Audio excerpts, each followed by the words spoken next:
bonjour à toutes et à tous, bonjour Catherine, bonjour Ambre. Bonjour.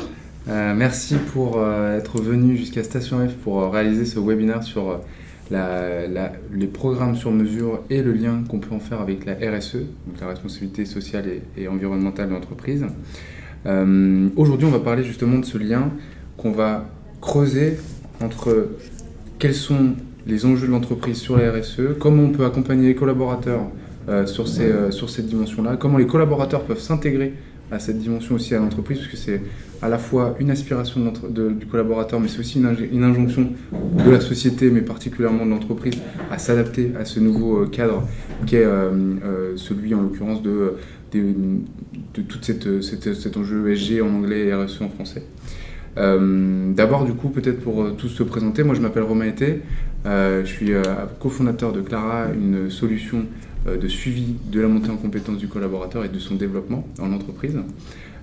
Et on s'intéresse à ces sujets parce qu'on voit que c'est une tendance qui n'est pas quelque chose d'épisodique, puisque c'est quelque chose qui est vraiment sous-jacent depuis quelques années, sur la sensibilisation du collaborateur à ces enjeux en lien avec l'entreprise, à ces enjeux en lien avec ses aspirations. Je vous laisse vous présenter, mesdames. Qui commence ? Donc, Ambre Mangin. Moi, je travaille chez Inetum, qui est une société de services informatiques depuis une vingtaine d'années. Et après un parcours opérationnel d'une dizaine d'années, j'étais responsable qualité du groupe. Et à ce titre-là, j'ai expérimenté l'accompagnement à la mise en place des process et de transformation dans l'entreprise. Et depuis 2 ans, je m'occupe plutôt des sujets autour de la RSE et du numérique responsable, qui est, on va dire, la mise en œuvre opérationnelle de la RSE dans notre métier. Très bien. Et Catherine Jacquet, alors je suis depuis 1 an et demi directrice de projet sur la partie sur mesure chez Segos, dans tout ce qui est management, leadership et RSE. J'aime bien lier leadership et RSE. Et auparavant, je suis depuis une quinzaine d'années dans le conseil RSE, et RSE sur le côté aussi social, j'étais plutôt généraliste, en étant petit cabinet qui avait été racheté aussi par Deloitte. Donc j'ai passé les 6 années avant Segos chez Deloitte. Voilà. Super. Et pour commencer peut-être cette discussion, sans tomber dans une définition trop conceptuelle, mais qu'est-ce que c'est la RSE ? On parlait de piliers tout à l'heure. Qu'est-ce que c'est concrètement la RSE dans l'entreprise ? Est-ce que c'est quelque chose de très institutionnel ? Est-ce que c'est quelque chose de très opérationnel ? Est-ce qu'il y a un équilibre entre les deux ? Mais voilà, juste pour commencer les débats sur ce sujet-là. Pour moi, la RSE, c'est quelque chose d'un peu sous-jacent dans l'entreprise, qui est vraiment... ça a été classé pendant longtemps dans une logique de risque ou de qualité. Et ça, c'est intéressant, parce que la santé et sécurité au travail, ça existe depuis très longtemps, notamment dans les entreprises industrielles. Sauf que, depuis quelques années, il y a une montée en compétence sur des problématiques liées à la gestion des risques, liées à la compliance. Donc en fait, la RSE, c'est soit une logique gestionnaire pure, je fais tout ce qui doit être du domaine de la compliance avec un peu de sécurité et c'est bon, soit c'est une conviction, un engagement, et on voit aujourd'hui énormément d'entreprises à mission, d'entreprises certifiées B Corp. Donc en fait, aujourd'hui, la RSE, c'est quelque chose d'assez, pour moi, d'assez hybride, qui est un terme qui peut être complexe parfois, parce que certains ne s'y retrouvent plus, et d'autres sont en train de s'engager vraiment dans la RSE pour de bon. Donc la RSE, c'est quelque chose de particulier pour moi. Et donc, effectivement, on pourrait, pour résumer, dire que ça s'appuie sur 3 piliers. La partie sociale, donc les hommes, l'engagement de ce qu'on peut faire, par exemple, pour la qualité de vie au travail. La partie environnementale, en préservant l'impact de nos activités sur l'environnement et sur la planète. Et la partie économique, avec l'attention à développer une activité qui soit résiliente et aussi à entretenir avec nos partenaires, avec nos fournisseurs, avec nos clients, des relations qui permettent le développement économique et la résilience économique. Et on ajoute même parfois la logique de gouvernance sur la logique d'intégrité des pratiques et d'éthique, avec notamment tout ce qui est du domaine des droits humains, quand on va aller acheter à l'étranger de la ressource pour créer des produits, notamment la filière retail ou agroalimentaire. La filière des droits humains est extrêmement importante aussi en termes de gouvernance. Donc là, on parle effectivement beaucoup de l'entreprise quand on parle de la RSE. Pour vous, c'est du coup, pour faire le lien avec le sujet qui est avec les programmes sur mesure, Comment on sensibilise le collaborateur à tout ça? Est-ce que le collaborateur arrive avec ses bagages, ses aspirations RSE et essaye de distiller ça dans l'entreprise, ou est-ce que c'est dans le sens inverse? Comment ça fonctionne et comment en fait on peut justement sensibiliser, conscientiser le collaborateur sur ces sujets? C'est un sujet qui est vaste en fait.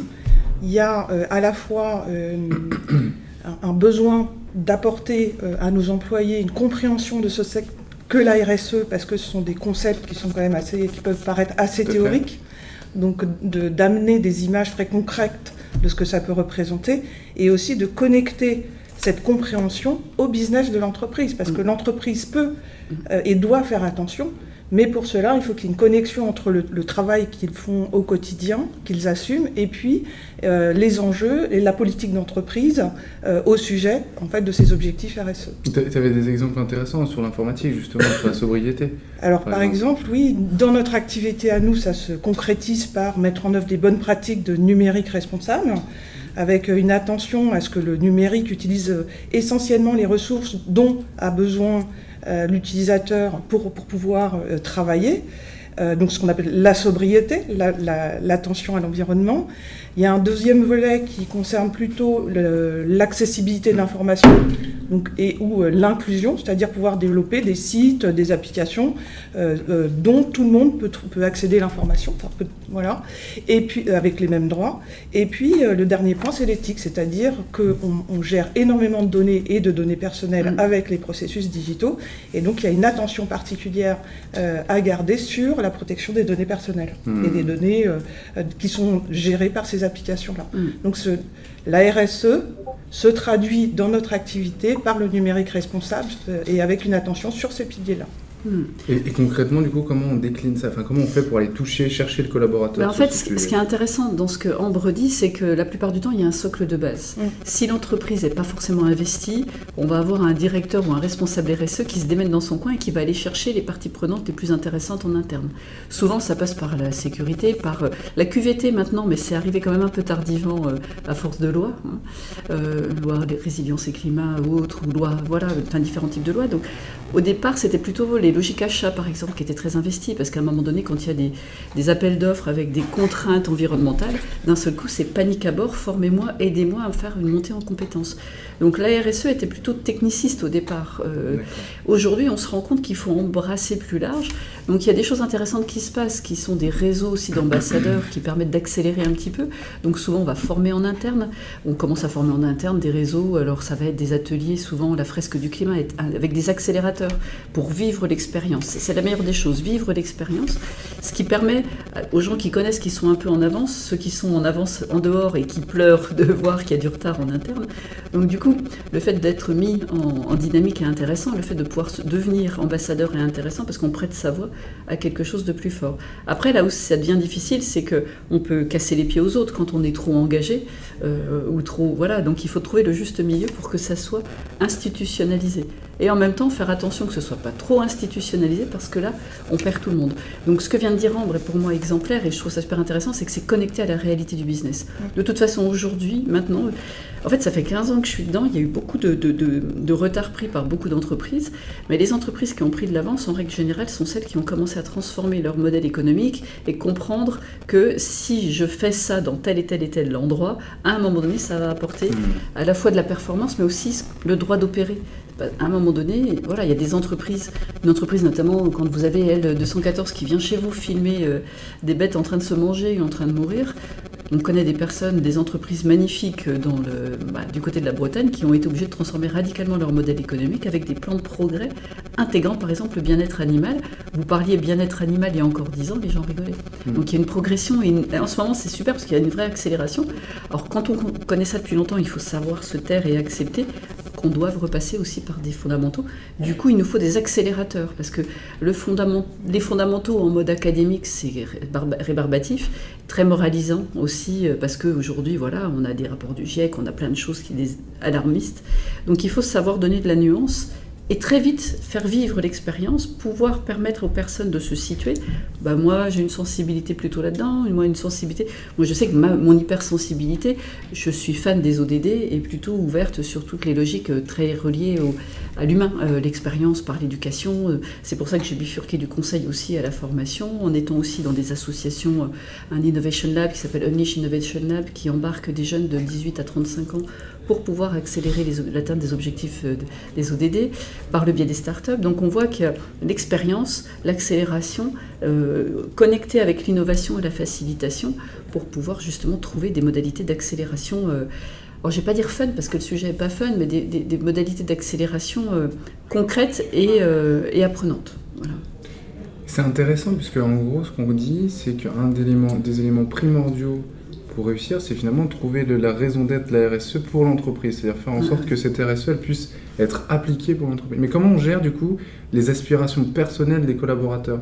C'est intéressant, puisqu'in fine, ce qu'on dit là, c'est qu'il y a vraiment une dichotomie entre, d'un côté, l'entreprise et ses enjeux RSE, et finalement, ce que le collaborateur, lui, a comme enjeu personnel et ses sensibilités dont tu parlais tout à l'heure. Moi, je pense qu'il doit y avoir une conscience, justement, des centres d'intérêt des candidats et des employés de l'entreprise, et de connecter aussi ces centres d'intérêt avec la culture RSE au sens large pour l'amener progressivement vers les enjeux de la société dans laquelle ils sont amenés à travailler, dans laquelle ils travaillent, et comment ils peuvent contribuer avec ces valeurs-là, justement, à avoir un impact positif sur la société au sens large. Donc en passant par des outils, c'est vrai que ce dont on a besoin, ces fameux accélérateurs, c'est d'amener très vite à la conscience quelles sont les bonnes pratiques qui peuvent être mises en œuvre au quotidien. Et donc c'est vrai que moi j'ai fait un deuil sur les formations traditionnelles où on présentait des slides et on a réformé, on avait commencé à travailler sur le sujet, sur les aspects qualité, parce que pour ceux qui ont suivi des formations qualité, ça peut paraître parfois un peu conceptuel et rébarbatif. Et donc, on avait fait une première expérience comme celle-ci en demandant, finalement, plutôt que d'expliquer aux participants qu'est-ce que c'est que les objectifs qualité ou RSE, on leur demande dans le stage de jouer un jeu de rôle, de se positionner en tant que chef d'entreprise et de dire ce qui, pour eux, seraient leurs propres objectifs qualité et RSE, et d'échanger avec les autres participants et de confronter leurs idées là-dessus. Et ça a eu un franc succès, en fait, quand on l'a mis en place, et notamment, il y a des apprenants qui nous ont dit, moi, en fait, je retiens mieux quand je suis impliquée. Plutôt que d'être assis derrière ma chaise et d'écouter des slides, ou d'écouter et de regarder des slides, le fait de participer, de me lever, de jouer un jeu de rôle, j'ai eu en conscience, j'ai compris, et en plus, je retiens. Je retiens plus facilement. Mais ça, c'est super important, la mise en conscience, parce qu'on le voit, j'ai été amenée à concevoir quelque chose d'assez rapide, express, autour des biais cognitifs pour un sujet qui était l'inclusion, parce que c'est vrai que l'inclusion est arrivée, diversité-inclusion. On est en train de dépasser le sujet de la diversité et inclusion pour être vraiment sur des logiques beaucoup plus larges. Et les biais, moi je suis les travaux du professeur Fradin du GIECO, l'équivalent du GIEC, mais sur la logique des comportements, où il dit, en gros, on a tellement de mal à accélérer la transition aujourd'hui dans nos pratiques, c'est que l'humain est le problème. Et l'humain n'est pas le problème en soi, l'humain est le problème parce que mentalement, il y a des schémas mentaux, des modes automatiques qui se répètent, et on n'arrive pas à être en mode plus adapté pour essayer de comprendre qu'est-ce qui nous bloque. Donc ça, la semaine prochaine, j'interviens dans un CHU, un séminaire avec plein de managers, sur justement, ils ont choisi le thème de la transition énergétique, donc ils vont faire tout le travail autour des fresques et autres. Et à un moment donné, l'idée, c'est d'avoir un atelier sur comment on fait le lien sur qu'est-ce qui, dans ma tête, fait que je ne passe pas à l'action, ou que je ne comprends pas, ou je n'accepte pas ce qui se passe, pourquoi ça bloque. Et c'est un vrai enjeu. Donc du coup, utiliser un peu les sciences comportementales, des avancées aussi de tout ce qui est autour des neurosciences, connecté avec de la facilitation, de l'expression, de l'incarnation, ça c'est fondamental aujourd'hui. Parce que ça évite aussi aux personnes trop technicistes d'encombrer les autres avec des chiffres, des mots et des rapports. Ça évite aussi d'encombrer les autres avec sa logique un peu militante, où on a pu me dire parfois que j'étais casse-pied, quoi, que c'était chiant, parce qu'en fait, on n'a pas le même rythme. Et puis voilà, et du coup, ça permet d'accélérer aussi, puis de se raccorder à quelque chose dont parlait Anne, qui est important. C'est dans la question que tu posais aussi, Romain, c'est que Moi, j'aime beaucoup le manifeste pour le réveil écologique. Quand on voit les jeunes aujourd'hui, plus de 30 000 qui sont étayés pour aller questionner et challenger les DRH sur des choses vraiment concrètes par rapport à leur impact social, surtout environnemental, par rapport au climat, qui est l'urgence absolue. Moi, je trouve ça génial parce que c'est presque une forme de symétrie des intentions inversées. C'est qu'on essaye tous de se présenter le plus beau, mais non, maintenant, toi aussi qui es en face, qui veux me recruter, présente-toi aussi sous ton plus beau jour et surtout, sois transparent et cohérent. Et je trouve que c'est intéressant, on rentre dans la transparence et la cohérence, donc du coup, il faut aller chercher mentalement les gens, les aider à vivre des expériences. Et puis, on en parlait ensemble avant, c'est ne pas vouloir tout faire, tout embrasser en même temps, parce que sinon, c'est immense aujourd'hui, c'est tellement immense. Si je me sens démunie sur le climat alors que j'ai une forte expertise en inclusion, si je veux monter en expertise sur le climat, à un moment donné, je vais tellement ramer que je vais tout lâcher. Donc il faut choisir ses combats aussi pour pouvoir être collectivement dans une capacité à dialoguer au bon niveau par rapport à des enjeux qui sont maintenant immédiats. C'est intéressant, et sachant qu'en plus, tu parles de DRH, tu parles je pense qu'on peut parler de la direction de communication, on peut parler de la direction RSE dans certaines entreprises. Sur ce point-là, est-ce que vous voyez des complexités dans l'organisation du sponsorship en fait, de la RSE? Comment ça s'organise? Est-ce que c'est fluide? Est-ce que c'est construit? Est-ce que c'est plutôt quelque chose de conflictuel?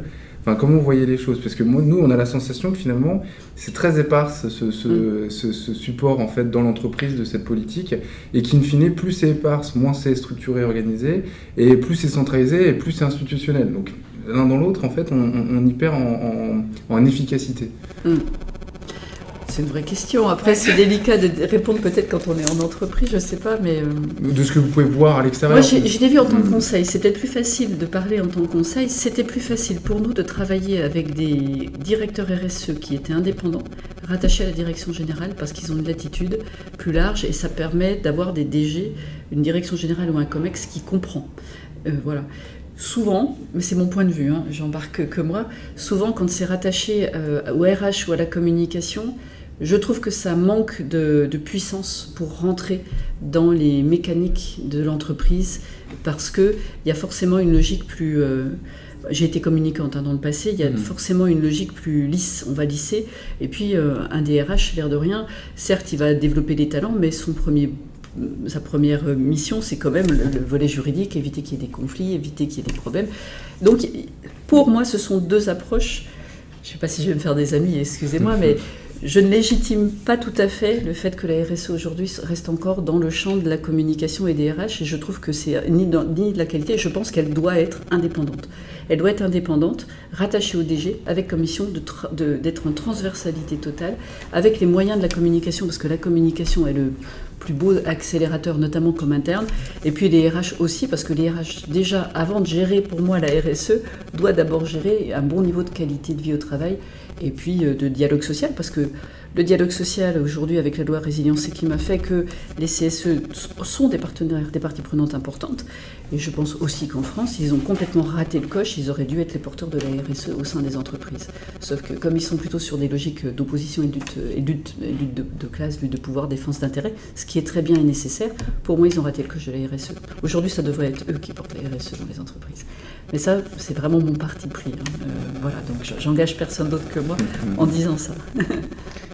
C'est un métier dans lequel aussi s'orientent beaucoup de responsables qualité. Et je suis assez d'accord que c'est... D'ailleurs, la mise en œuvre, l'accompagnement au changement dans l'entreprise passe par les mêmes processus. Et c'est là que c'est le plus solide, je trouve. Il y a les process, le système de management, les indicateurs, les labellisations et certifications. Ah oui, les KPIs. La sensibilisation. Donc, du coup, effectivement, moi, je pense... Et en plus, du coup, ça permet de garder une certaine neutralité. Exactement. Ça, c'est fondamental.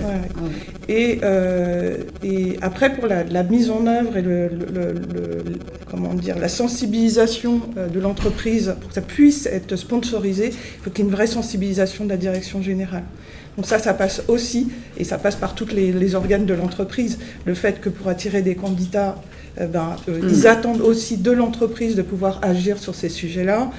Le fait aussi que ça fait partie des sujets de la direction juridique, de sensibiliser sur les obligations légales et réglementaires, etc. Et de la direction commerciale qui peut aussi remonter et sensibiliser sur le fait que c'est un sujet qui est attendu par les clients aussi, et sur l'ensemble des métiers. En fait. De plus en plus. Et le commercial est un des derniers métiers à aller toucher. C'est très difficile d'aller toucher le commercial. Il y a des belles initiatives qui se font. Je pense notamment à une plateforme qui s'appelle Succesco, Guillaume Petitjean, qui a lancé Performance par la confiance, quelque chose d'un peu innovant. Mais c'est vrai que dans la représentation du commercial, ça peut parfois être un peu compliqué, alors qu'en fait, c'est crucial. Les achats ont bien avancé, effectivement. La finance, parce qu'il y a des normes, les logiques de reporting pour les entreprises qui doivent être sur du reporting. Donc c'est vrai qu'il y a souvent une espèce d'ambivalence entre l'avancée par la contrainte et l'avancée par la conviction. Donc après, quand on est sur du sur-mesure, ce qui est génial, c'est de réussir à faire du partenariat avec ceux qui sont convaincus, et puis aller voir ceux qui sont au-delà de la contrainte pour offrir une vision un peu plus globale. Mais c'est vrai qu'il faut avoir une vision, quand même, une raison d'être affirmée, malgré tout, assez puissante. Oui. Ce que j'aime bien chez Inetum, c'est que c'est vrai, c'est Positive Digital Flow qui porte déjà dans son essence positive. On peut aller très loin avec cette notion-là. Ça, je trouve ça super intéressant parce que c'est rare de le voir dans les ESN.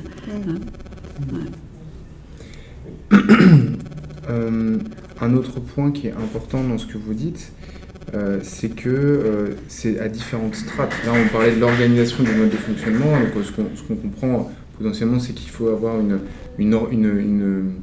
une structure un peu indépendante dans l'entreprise qui va le porter de manière transverse pour faire en fait ruisseler auprès de toute l'organisation et que ça puisse fonctionner. C'est pas uniquement sur une fonction et on insiste que là-dessus, c'est que tout le monde doit prendre conscience là-dessus. Ruisseler, alors il y a à la fois ruisseler de manière générale pour pouvoir mettre à niveau tout le monde, mais aussi accompagner de façon précise là où ça doit l'être pour pas que les gens prennent du retard. Parce que si vous avez une direction qui prend du retard, vous pouvez mettre en péril votre entreprise.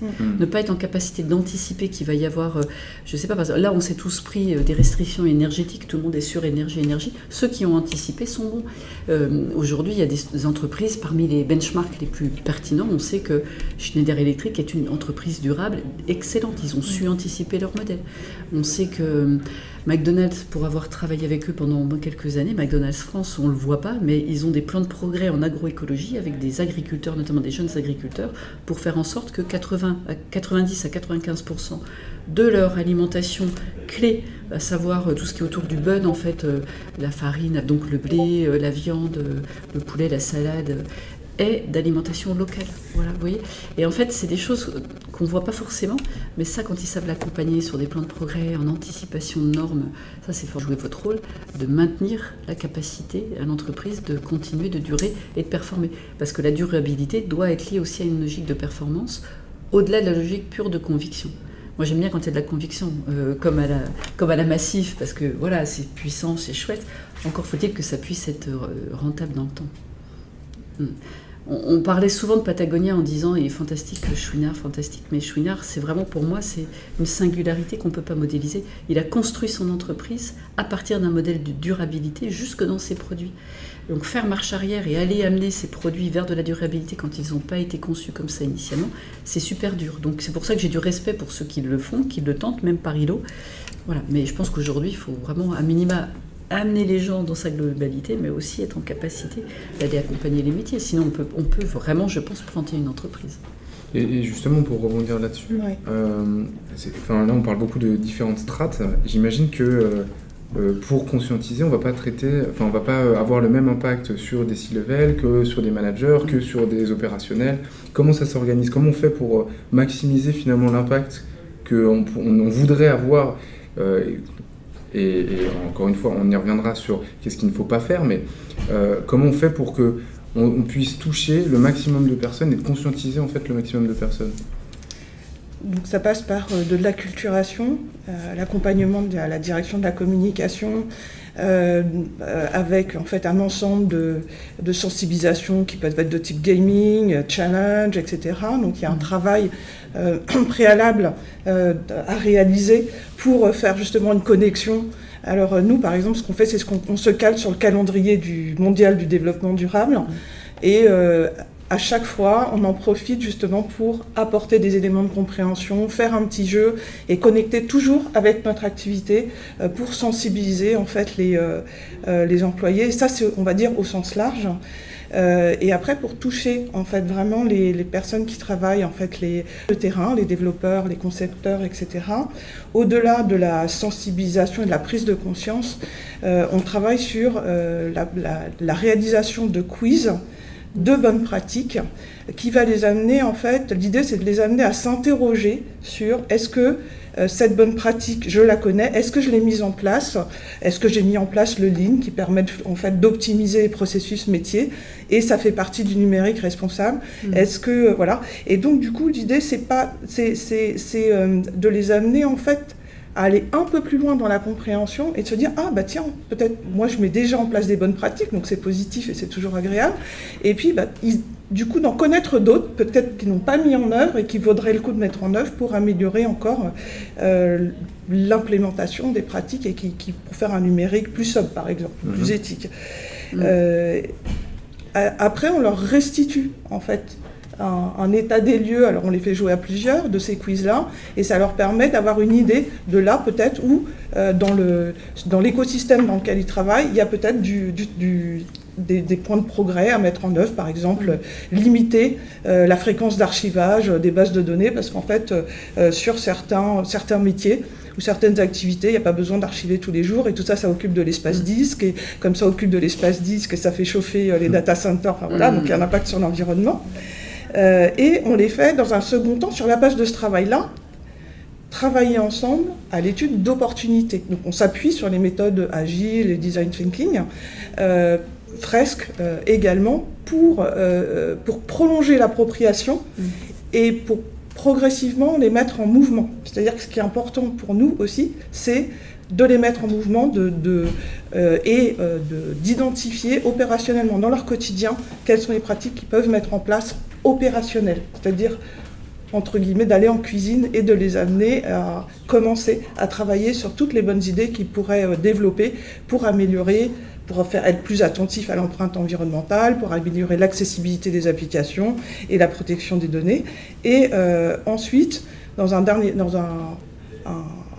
l'étape suivante, on va les amener à prioriser leurs idées, identifier quelles sont celles qui apporteraient le plus de valeur ajoutée et de commencer à définir un plan d'action à mettre en œuvre. Et ça se fait très localement, et après c'est remonté progressivement. Comment ça s'organise ? On fait ça plutôt par lot d'équipes, en fait, des équipes qui travaillent par exemple sur des projets ou un grand projet client, et on le fait progressivement, c'est-à-dire que la diffusion elle est progressive. Il faut, je pense aussi, quand on a, enfin moi c'est ma vision d'accompagner dans mon accompagnement à l'entreprise, je n'espère pas avoir tout réussi à diffuser en 2 mois. Voilà. Donc, et en revanche, ce dont je suis certaine et ce que je vois, c'est que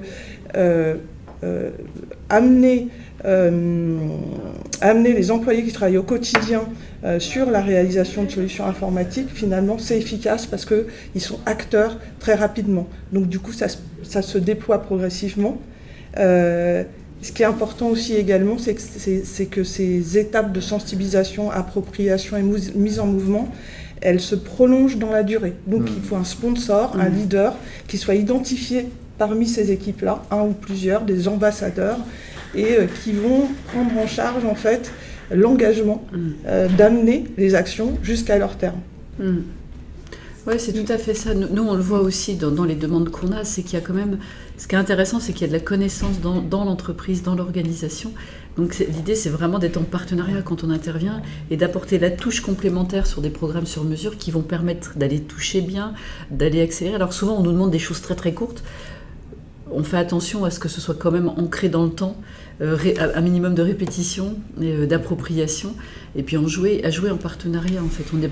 Les organismes de formation ne sont pas des sachants, c'est aller chercher les bonnes ressources pour aller accompagner, faire un peu d'ingénierie pédagogique pour aller twister, accélérer là où il faut. C'est ça dont on a besoin, mais c'est exactement ça la tendance en fait. C'est d'accompagner, c'est presque, en fait, tu as dit un mot important, c'est acculturer et accompagner, en fait. On est vraiment à cette époque-là, on ne parle pas de former, on est vraiment acculturer et accompagner, pour avoir du résultat, par rapport à des objectifs quand même un peu définis. Puis quand il faut pousser un petit peu aussi, faire de la démonstration par la force, ça marche plus. Faire de la contrainte, ça marche surtout pas.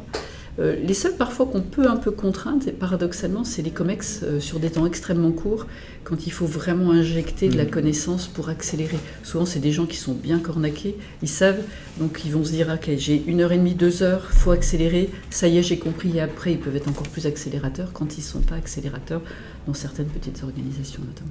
Ce qui ne dédouane pas d'avoir un cadre global, des politiques, des objectifs, des mesures très structurées. Oui. Mais l'accompagnement, pour moi, et il est important que cet accompagnement soit vite dans l'opérationnel, compris et intégré. Aujourd'hui, c'est ce qui fait son efficacité. Complètement. Et en plus, c'est magique parce que rien que les quelque chose dont tu as parlé, en fait, il y a une espèce de... C'est tellement immense que comprendre l'impact environnementale, sociale de nos activités, c'est comme ouvrir une espèce de boîte un peu mystérieuse et se dire, parce que les gens sont pas bêtes, on est tous en curiosité d'avancer et de se dire, ah oui, effectivement, c'est pas forcément le fait d'envoyer ou de conserver tant de mails qui fait, voilà, mais c'est de faire tel impact. Enfin, c'est intéressant de rentrer dans le cœur des activités. Voilà, enfin, je trouve que tous les métiers sont passionnants pour ces sujets-là. Je me souviens à une époque sur des missions sur lesquelles intervenait une de mes collègues qui était vraiment sur aller chercher, vous savez, la matière qui brille là qu'on met dans les maquillages. Ben, les paillettes. Voilà, ça va se chercher, ça s'appelle le mica, ça va chercher très très loin. Il peut y avoir du mica responsable et dans la mine d'à côté du mica traditionnel qui n'est pas responsable. Ben, aller jusque sur le terrain pour vérifier que la mine a été bien certifiée mais qu'à côté il n'y a pas une mine qui vient alimenter cette mine-là. Ben voilà, c'est ça le détail de ces métiers-là, et c'est là que c'est fantastique parce que le reste peut être vite utopique. Donc là, c'est vraiment intéressant. Et en plus, ça remet, en fait, ce qui est intéressant, c'est que ça remet du réel dans le travail. Le travail réel de demain sera vraiment encore plus durable et responsable. Donc du coup, ça c'est intéressant. Ça fait sens pour tout un chacun, et du coup on est acteur. Ouais. Et ça reconnecte en fait. La RSE, quand on arrive à ce niveau-là, là on réussit quelque chose d'intéressant. Et comme tu le disais aussi, bien évidemment, il y a des plans d'action, bien évidemment, il y a des rapports RSE terribles à faire avec les KPI, avec les indicateurs qu'il faut aller chercher dans toutes les organisations. Mais ça c'est la partie métier. Il y a la partie métier en tant que tel, et il y a la partie diffusion, accélération. C'est un métier qui est passionnant et qui n'est pas évident, mais qui est absolument nécessaire maintenant. Donc effectivement, il faut savoir. Soit, je sais qu'on accompagne, par exemple, il y a des organismes qui sont très adaptés, on n'accompagne pas les responsables RSE dans leur métier, ou très peu, parce que la plupart du temps, ils ont besoin d'avancer sur des choses encore plus techniques. Par contre, on peut être vraiment en connecteur sur le reste de la population, sur des choses massives, avec de l'ingénierie pédagogique, et puis aller sur des métiers, des environnements un peu plus ciblés. Voilà, Est-ce que, je prends une question qui est intéressante, en l'occurrence sur le mot acculturer, dont on insiste beaucoup. Concrètement, là il y a une demande de définition, mais je pense pour aller un peu plus loin, concrètement c'est quoi acculturer pour les collaborateurs? Qu'est-ce que ça veut dire? Ça veut dire leur mettre à disposition un savoir qu'ils doivent creuser, ou ça veut dire leur permettre d'intégrer, parce qu'on parlait de jeu de rôle tout à l'heure, je trouve que c'est assez intéressant, parce que finalement c'est se mettre dans la position de justement comprendre et de mieux intégrer du coup ces sujets. Qu'est-ce que ça veut dire finalement acculturer sur une échelle d'une entreprise? Ça connecte un peu à la communication, mais ça va au-delà. La communication est au service de l'acculturation, parce qu'on voit qu'on est sur des transformations culturelles des entreprises. On travaille beaucoup sur des questions de culture managériale, de management responsable. Donc acculturer, l'air de rien, c'est, pour moi, après c'est transposer d'un état à un autre état de culture, de représentation. Aujourd'hui, la RSE, c'est une évolution. La RSE rentre dans un domaine qui va impacter notre culture d'entreprise, notre culture managériale, notre culture métier. Donc acculturer l'entreprise à ça, c'est transposer légèrement des nouveaux éléments dans cette culture. Pour moi, c'est ça. Notamment la culture de la RSE. C'est une culture particulière. C'est pas de se dire les ours blancs et puis les abeilles. Non, c'est pas ça. C'est vraiment comment on croise des dialogues entre scientifiques et novices, comment on intègre aussi des très très jeunes qui ont aussi cette éco-anxiété qui est une réalité, comment on arrive à accepter tout ça sans se moquer, sans condescendance, sans aveuglement, en étant soi-même sans être jugé, mais en étant dans le cadre de l'entreprise dans une logique logique aussi de responsabilité. C'est de la responsabilité maintenant des responsables RSE et de l'organisation en entière d'aller identifier là où on va tellement évoluer qu'on risque de perdre des gens, qu'on risque de ne plus être en capacité d'opérer. Donc acculturer, c'est de se dire il y a un changement pour moi culturel qui s'opère, où la RSE devient légitime et importante. Voilà. Mais je suis un peu conceptuelle, peut-être que je pensais, en fait, l'acculturation, c'est aussi la connexion, c'est ce qu'on disait tout à l'heure, entre le quotidien, ce que je fais, les bonnes pratiques que je mets en place, ce que je connais, et la raison d'être de l'entreprise. Ouais.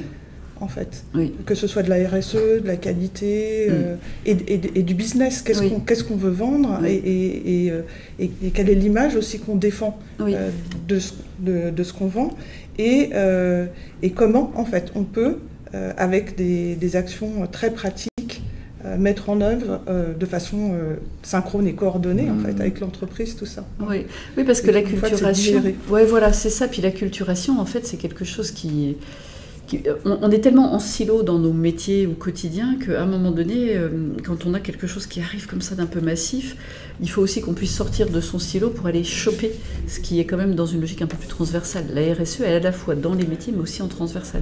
Donc s'acculturer à cette nouvelle transversalité, c'est prendre conscience, prendre connaissance, se former un peu aussi, et puis dialoguer, discuter, opérationnaliser, rendre concret. Intégrer. C'est ça, oui, c'est bien ça. Et justement sur ce sujet d'acculturation, aujourd'hui, c'est quoi les bonnes pratiques pour faire en sorte que...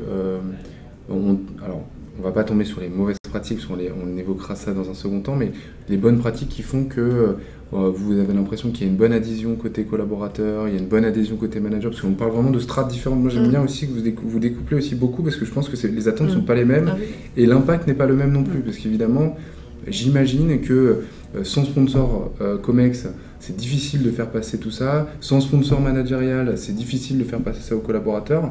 Et in fine, en fait, c'est toute une chaîne de connexions qui font que ça prend ou ça prend pas.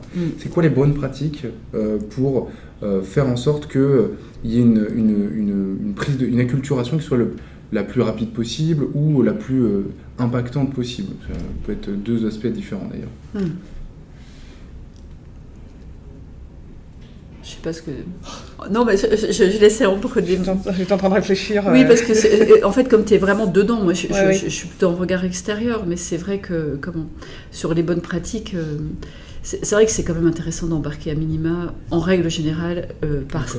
C'est dommage, mais c'est vrai que là, la logique pyramidale est importante, parce qu'il y a un effet de cascade qui est quand même important quand on démarre. Voilà.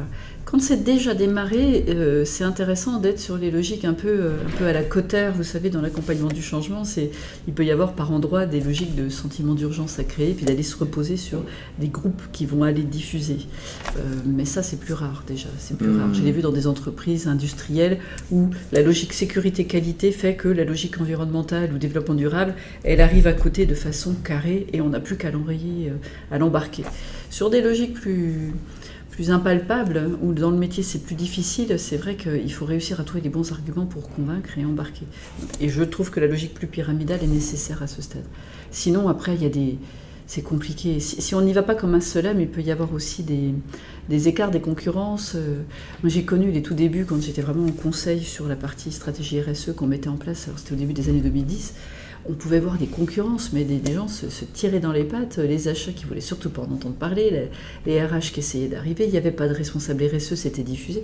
J'ai connu des organisations où, au final, je pense qu'ils ont fini par pleurer quelques années après, faute d'avoir trouvé un régulateur. Et le régulateur aurait pu être aussi le mettre à un niveau plus stratégique, donc embarqué d'un point de vue plus hiérarchique en cascade, où là vous êtes obligé d'obéir, parce que, l'air de rien, c'est dommage, mais en France on a quand même encore un devoir de subordination qui fait que parfois ça peut être un accélérateur intéressant. Et en complément, le fait d'intégrer des objectifs très concrets dans l'opérationnalité toujours. Et dans les objectifs des managers, dans les objectifs des responsables de chantier et autres, ça fonctionne aussi. Du moins c'est un vrai support pour déployer également. Mais il faut donner du sens. Ouais, c'est tout le bon équilibre. On voit certaines entreprises maintenant qui commencent à mettre les bonus en fonction aussi de la capacité à être performant d'un point de vue environnemental. C'est vrai dans l'informatique aussi. Ça apporte aussi une prise de conscience des enjeux et des objectifs que se fixe l'entreprise. Si l'entreprise s'est fixée comme objectif de renforcer en fait le nombre de femmes, il faut que ça participe de l'action de tout le monde également. Donc d'objectiver l'ensemble des personnes qui ont la capacité de le faire sur ces sujets-là fait partie aussi, je pense, des enjeux et puis aussi d'un moyen de le rendre possible, enfin de pousser en fait les actions au-delà du fait qu'il y ait une vraie conviction des managers et que on passe au-delà de la conviction personnelle, on est vraiment sur quelque chose qui devient un enjeu professionnel. Voilà, ça vient soutenir. Voilà, je pense que c'est important. Oui, et puis parfois il peut y avoir aussi des ouvertures de capital avec des fonds d'investissement qui peuvent arriver dans des entreprises. Et quand ce sont des fonds d'investissement où éthique, développement durable, inclusion, diversité, inclusion sont importants, il faut que l'entreprise elle s'aligne et le CEO, face à des fonds d'investissement, doit s'aligner de la même façon. Donc parfois ça peut être aussi des accélérateurs. Ou alors une crise. L'air de rien, Élise Lucet, qui parfois peut être décriée, elle a une vertu, c'est qu'il y a une logique un peu où elle va aller chercher ce qui n'est pas forcément éthique. Et on a vu parfois où elle allait challenger des personnes. Si on a Élise Lucet plus L214 qui arrive chez vous, à un moment donné, peut-être qu'il faut se poser la question de transformer aussi le modèle, à défaut d'avoir entendu les voix en interne, parce que les voix en interne peuvent parfois être plus difficiles. Donc, en règle générale, mieux vaut réussir à opérationnaliser de façon intéressante en interne plutôt que d'attendre qu'on soit contraint soit par la loi, pire, contraint par la réputation. Et sur... Ouais. Oui, juste ce que je voulais dire aussi, ce qui fait le succès de ces démarches-là aussi, c'est l'ensemble des parties prenantes. Ah oui. Clients, fournisseurs, les clients, c'est le meilleur, régulateurs. Voilà. C'est ça. Voilà. Ce qui fait aussi le succès, c'est les réseaux d'influence sur ces sujets-là. Oui, l'ANSSI a dû... Oui, dans les régulateurs ou dans les organismes qui impulsent aussi des nouvelles normes, c'est vrai que les questions d'éthique dans votre secteur, dans le secteur ESN, c'est super intéressant avec les algorithmes d'intelligence artificielle. On voit qu'on commence à s'emparer de sujets qui avant étaient plutôt dans le champ du social ou de la finance, parce que la finance aussi, éthique et intégrité des pratiques dans l'audit, par exemple, c'est quelque chose d'important. Ouais, c'est intéressant. C'est intéressant parce que ça rebat les cartes et ça modernise un peu. Le problème, c'est qu'on est encore dans un passage où opérationnaliser parfois est compliqué parce que on a tendance à croire encore que c'est quelque chose qui est à advenir, qui va arriver. Oui, il y a une contrainte, oui, votre truc RSE, oui. Sauf que non, aujourd'hui, on a un atout énorme qui est votre génération aussi, qui arrive pour qui c'est une évidence. Voilà. Donc du coup, et qui commence à être formé davantage que nos générations, plutôt dès l'initiale ou en supérieur. Donc ça, c'est intéressant parce qu'il y a une ouverture d'esprit qui fait que, à mon avis, dans une dizaine d'années, on aura un peu twisté. On aura de toute façon twisté parce qu'au regard de tout ce que nous écrit le GIEC ou des objectifs, là il y a une accélération qui va être nécessaire et absolument nécessaire.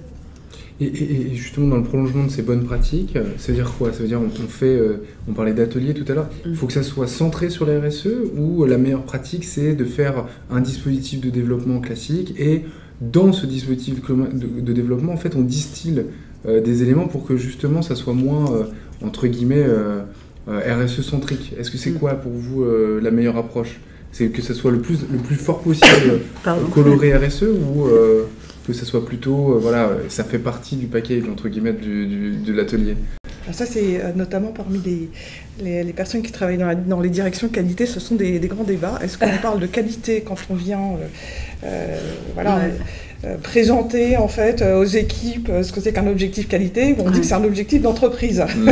D'accord. Alors il y a des avantages et des inconvénients des deux côtés. C'est-à-dire que c'est vrai que le fait de trop focaliser sur un sujet finalement, quand on acculture, quand on forme, quand on fait des ateliers, on fait un sujet à part. Donc, et du coup on risque de le déconnecter de ce que vous disiez de la réalité, du business. En même temps, si on n'en parle plus du tout, les gens ne savent pas exactement d'où ça vient, le sens, et perdent la connexion avec les enjeux de l'entreprise sur ces sujets-là. Donc je crois que D'abord, c'est une adaptation. Les formations, Oui. pour moi, sont jamais les mêmes. Elles sont tout le temps différentes. Ah oui. Elles sont adaptées en fonction de la culture, des attentes, des besoins aussi des différents stagiaires. Et il faut quand même, je pense, avec adresse, qu'il y ait une vraie prise de conscience sur quand il y a certaines bonnes pratiques, elles sont liées au numérique responsable, elles sont liées à l'environnement, elles sont liées à l'éthique, sans faire un drapeau et qui ferait que en fait, des bonnes pratiques numériques responsables soit quelque chose qui soit à part des bonnes pratiques qualité ou des bonnes pratiques, autres bonnes pratiques qu'on peut mettre en œuvre, l'automatisation, etc. Voilà. Je pense que intégrer, c'est vraiment très important parce que du coup, ça fait que les employés portent naturellement en fait la mise en œuvre des bonnes pratiques, mais il ne faut pas non plus que ce soit quelque chose à part. Ouais. Puis ça permet la répétition. Et puis ancrer dans les pratiques, c'est vrai qu'il faut toujours opérationnaliser derrière. Souvent, c'est vraiment le plan d'action. Moi, en général, ce que je fais, quel que soit le sujet, je rajoute toujours une touche RSE dans les conceptions. Alors, je suis moins en formation qu'en conception, mais c'est vrai que c'est quelque chose que je rajoute systématiquement. Voilà, une question sur la question globale du leadership ou transformation culturelle, comment on avance sur les compétences clés. À un moment donné, la notion soit d'inclusion, soit travailler ses biais, quand on est un leader, soit de management, leadership responsable, elle vient toujours à un moment donné parce que ça permet d'ouvrir et les gens sont curieux alors qu'ils ne s'inscriraient pas forcément à la formation si c'était management responsable. J'ai autre chose à faire. Après, quand la demande est vraiment très spécifique, bien évidemment, on s'adapte, mais on s'adapte. Il y a forcément un minimum de fondamentaux, mais tout de suite, il faut passer, comme le dit Ambre, tout de suite sur de l'opérationnalisation pour que, à la limite, dans la formation en sur-mesure, ils puissent même noter des choses dans l'instant et se dire, ça y est, je viens de... Pour moi, un des indicateurs de réussite, c'est la personne qui est arrivée en traînant les pieds qui se dit, c'est super, je viens de trouver une solution à un problème que j'avais depuis longtemps. Merci, je l'ai noté, je le mets en pratique. D'où l'intérêt d'avoir souvent une espèce de Rex dans le mois ou dans le mois et demi qui suit, même un temps très court pour dire comment vous l'avez mis en pratique. Et là, ils adorent l'échange de pratique. Et toi, Romain, moi, ouais, ça a été super, mais j'ai eu de la résistance. Ah, moi, tiens, j'ai eu la même résistance, mais voilà comment j'ai fait. C'est vrai, on peut en parler. On est sous des formes un peu de codev flash. Et c'est là, tu en parlais tout à l'heure, que la facilitation, l'intelligence collective, couplée à des démarches où il faut infuser la RSE, ça marche, mais c'est génial, ça marche super bien. On travaille, nous, avec des communautés de pratique aussi pour aller chercher les sujets nouveaux, et on a des communautés de pratique en ce moment où on travaille sur l'accélération de ces sujets-là, où on croise intelligence collective et puis responsabilité sociétale au sens large chez les managers et ce qu'on appelle les leaders, parce qu'aujourd'hui, il y a une grosse question autour du leadership. Voilà. Mais ça, je trouve que c'est intéressant, effectivement. Donc les deux, mon camarade, avec une préférence quand même de diffusion et surtout d'opérationnalisation. Et je rebondis sur ce que tu viens juste de dire, c'est sur la communauté. Et une question en lien avec ça, c'est comment vous faites pour identifier vos ambassadeurs, les gens qui vont porter finalement les messages que vous avez envie qu'ils portent auprès des collaborateurs. C'est qui vos relais et comment vous constituez cette communauté RSE? Dans la sensibilisation, et dans l'étape de sensibilisation et dans l'étape de quiz, on identifie très vite, très vite, en fait, les moteurs, les ambassadeurs, ceux qui ont la volonté, ceux qui sont motivés et ceux qui connaissent déjà. Et après, ça participe aussi. Alors, il y a besoin de disponibilité au quotidien aussi pour être ambassadeur. C'est un à côté, donc en fait. Bien sûr. Il faut le valider aussi avec son management. Mais le fait d'identifier pour moi des ambassadeurs grâce à ces différentes étapes en fait, de sensibilisation, de quiz, ça permet d'avoir une vraie efficacité parce qu'ils sont prêts à animer, à avancer et à faire que les choses se diffusent également. Pour le pendant chez Sego, c'est Katia Maroufi qui aide à la qualité, mais qui a en charge aussi la RSE et qui a monté un dispositif ambassadeur RSE aussi. Alors j'en suis ambassadeur, mais c'est vrai qu'à l'origine c'est plutôt du volontariat, et effectivement il a suffi de quelques ateliers fresques au niveau du comité de direction, et puis atelier d'automne avec des formations très courtes, super intéressantes, on a démultiplié le nombre d'ambassadeurs RSE. Et souvent dans ces processus, c'est intéressant parce que les gens viennent, ils sont contents, on partage, il y a ceux qui savent, ceux qui sont curieux. On démarre tous au début avec une espèce de candeur, puis à un moment donné, c'est fou, mais ça s'accélère, et les gens prennent en responsabilité et surveillent et demandent et sont porteurs de la parole s'il faut aller voir le COMEX, s'il faut aller voir le CSE. Et là, d'un seul coup, on voit quelque chose s'accélérer. Et je trouve même quand des membres du CSE sont aussi ambassadeurs RSE, ça aussi rend encore plus intelligible la parole de la représentation à un niveau de responsabilité qui est encore plus fin. Je trouve qu'il y a des choses vraiment intéressantes qu'on retrouve même, nous, quand on travaille avec ces gens-là, dans l'ingénierie pédagogique aussi, leur expérience a un effet un peu de mise en abîme qui fait qu'on renforce en plus l'expertise. Ça, je trouve ça intéressant. Aller même pitcher quelque chose face à un client avec un chef de projet qui est aussi ambassadeur RSE, qui est aussi représentant du personnel, qui est monté sur des convictions en responsabilité managériale, enfin de management responsable. Enfin, j'ai le cas avec une personne qui travaille dans mon équipe, Jérôme notamment, extraordinaire. Enfin voilà, on se sent solide avec ça. Donc ça a plein d'effets en fait, ce que tu expliques effectivement. Mais on part effectivement sur une base de volontariat et puis après ça peut être magique. Avec une animation régulière. Oui. Voilà, c'est ça. Et sérieuse. De se garder un point de rencontre, un rituel régulier. Et c'est pas accessoire. Avec un agenda qui peut être assez flexible aussi, c'est-à-dire on partage les enjeux de l'entreprise, les certifications, labellisation, votre récent, les actions qu'on doit mener, les points de progrès. On partage les préoccupations. Alors moi je le fais aussi avec les pays, des différents pays, parce que les préoccupations ne sont pas les mêmes selon les pays. Et puis également on fédère et on partage autour d'outils qu'on a mis en place pour pouvoir justement les déployer, les réutiliser, etc. Ça c'est intéressant sur les pays, parce que ça peut être intéressant de partager, parce que c'est vrai que en fait, il y a un socle commun, mais en fait, à un moment donné, ça peut être politique aussi. Il y a certains sujets où vous n'allez pas forcément parler de diversité et inclusion avec les aspects. On ne va pas faire la Pride Day ou le Pride Month dans certains pays qui peuvent être intégrés dans le réseau. Donc, il faut avoir une subtilité. D'autres pays qui sont très avancés, d'autres pour qui c'est politique. Donc, il faut avoir de la subtilité. Ça amène beaucoup de complexité dans l'animation, finalement, et l'interaction. Ça peut. Si on veut sortir de la logique institutionnelle pure, ça peut être complexe.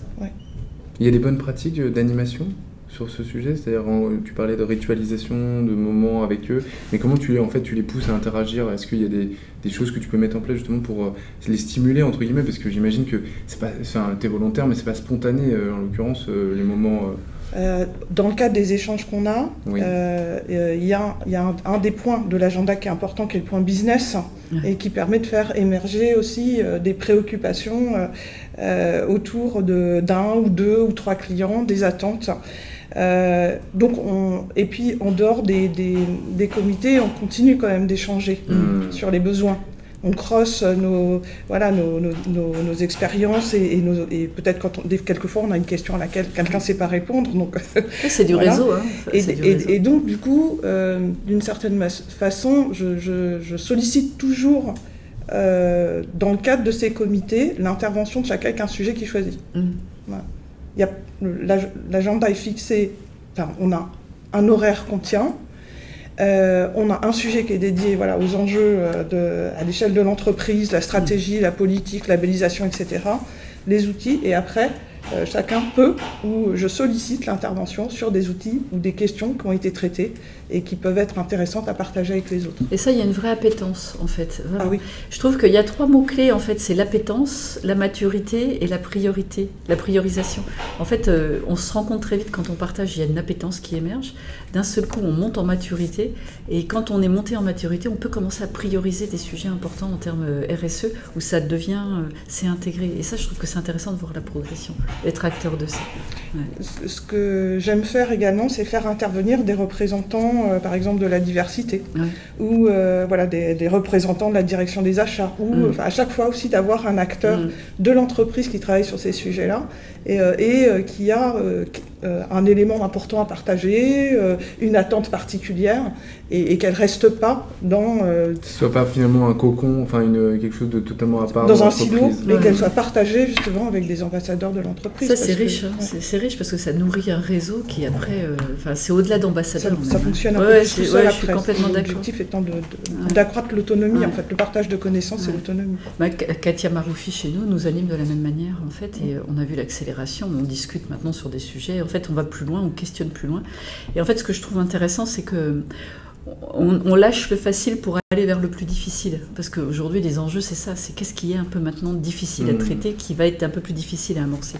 Voilà, on a passé le cap du facile quand le réseau est bien animé pour commencer à toucher collectivement des choses un peu plus complexes, et ça c'est bien, c'est des acteurs du changement qui ne se disent pas. C'est bien. Dernière question pour vous mesdames, qui va à mon avis aussi être la plus... à mon avis, celle où on prend le plus de take-away pour notre communauté, c'est quelles sont les choses à éviter. On parlait tout à l'heure de militantisme, on parlait d'experts, on parlait de sujets qui, à mon avis, sont des sujets en l'occurrence, qui peuvent être à double tranchant. Et qu'est-ce qu'on doit éviter justement quand on met en place ce genre de politique? Comment on fait pour ne pas, en l'occurrence, tomber dans quelque chose où on contraint finalement les collaborateurs et que, ce que je comprends, ça ne marche pas? Surtout, on était sur le sujet des formations sur mesure aussi, c'est éviter quand même les choses trop institutionnelles. C'est bien d'avoir une parole institutionnelle pour s'y référer, mais éviter de tomber sur des choses trop lourdes où il faut faire plaisir à tout le monde, trop institutionnelles, parce qu'à un moment donné, en fait, les gens perdent leur attention et puis on a l'impression en fait, que le discours est pas ancré, quoi. Et puis faire trop court, faire des formations trop courtes. Enfin, Ambre le signifie bien, c'est dans le temps, c'est créer du réseau, de la relation. C'est fortement lié à la logique relationnelle parce que derrière, il y a quand même une logique business. Donc, vouloir croire que c'est je coche une case, ça c'est fait. En un temps très court, vous pouvez me faire un webinaire de 5 minutes avec une conférence de 30 minutes, ça y est, c'est fait. Surtout ça, il faut arrêter. Enfin, pour moi, c'est vraiment le pire des bonnes pratiques, parce qu'on envoie de l'injonction, et dans la pratique, c'est tout à fait contradictoire, alors qu'il faut vraiment prendre du temps, en fait. Et c'est magique quand on prend le temps, parce que les gens sont intelligents, on sait qu'on est dans une entreprise, on sait qu'on doit contribuer à des objectifs, on veut que l'entreprise, elle réussisse. Donc, amender, quand on nous offre un cadeau comme celui qu'Ambre décrit, on est intelligent, on avance. Donc, pour moi, c'est ça. Pas trop d'institutionnalisation, pas trop court. Je confirme. Faire le deuil, de se dire qu'on va tout enseigner. Ah oui, c'est très important. C'est essentiel. Déjà, ça soulage. Le deuil de tout connaître. Celui qui fait l'animation, et ça permet justement de changer l'approche et de se dire mais en fait finalement de quoi ils ont besoin et qu'est-ce que je peux leur apporter et choisir. Et ce que tu disais tout à l'heure, si chacun repart avec une action à mettre en place demain matin, et finalement j'ai gagné en fait. Voilà. C'est le premier pas qui compte. Et puis ce que tu disais aussi, le sponsorship dans la durée, en fait, c'est important que ce soit pas ponctuel. Il faut qu'il y ait des petites voix régulièrement qui montrent un peu la progression, parce qu'en fait c'est aussi du changement. En fait, c'est une démarche de changement, mais un peu spécifique. C'est que si on est trop orienté sur des choses ésotériques ou trop conceptuelles, ce qui peut parfois être mon problème, ça peut être gênant. Si on est trop militant, à un moment donné, on déconnecte. Mais le sponsor qui est au bon niveau, même qui a de l'humilité de reconnaître qu'il ne sait pas tout, mais qu'il accepte qu'on progresse, ça c'est fantastique. L'humilité est quelque chose de très important aussi dans ces approches-là. Et puis aussi, on a le devoir de signifier quel est le niveau d'apprentissage, de connaissances qu'on va apporter à nos employés. C'est-à-dire que laisser croire à un employé qu'il est devenu un expert en RSE parce qu'il a fait une sensibilisation, je pense que c'est une erreur de l'entreprise, c'est une erreur pour l'employé, pour tout le monde. On a changé, en tous les cas, si on change d'approche, c'est important aussi qu'elle soit partagée, parce qu'à partir si l'employé repart avec une fausse croyance, il ne saura pas mettre en place. Ça, je suis d'accord. On est toujours dans une démarche d'amélioration continue et de réflexion.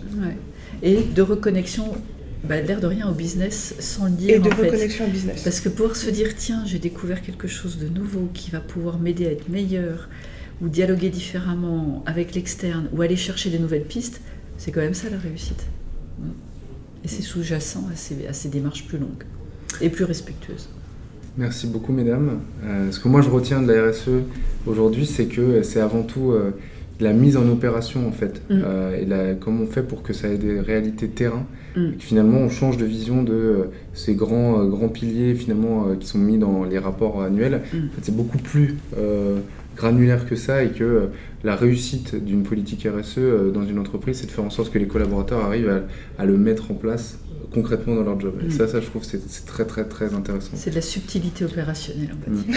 En tout cas, merci beaucoup, mesdames. Merci pour cette super intervention. Merci à tous d'avoir participé et assisté à ce webinaire. Je vous remercie tous, et je vous invite aussi à vous inscrire au webinaire le 20 juin avec Florent Grisot de MBDA sur le sujet de la révolution pédagogique, qui sera en l'occurrence un sujet aussi à traiter, qui sera aussi intéressant, fait par mon associé Nazim Chiban. Passez une très bonne journée et à très vite.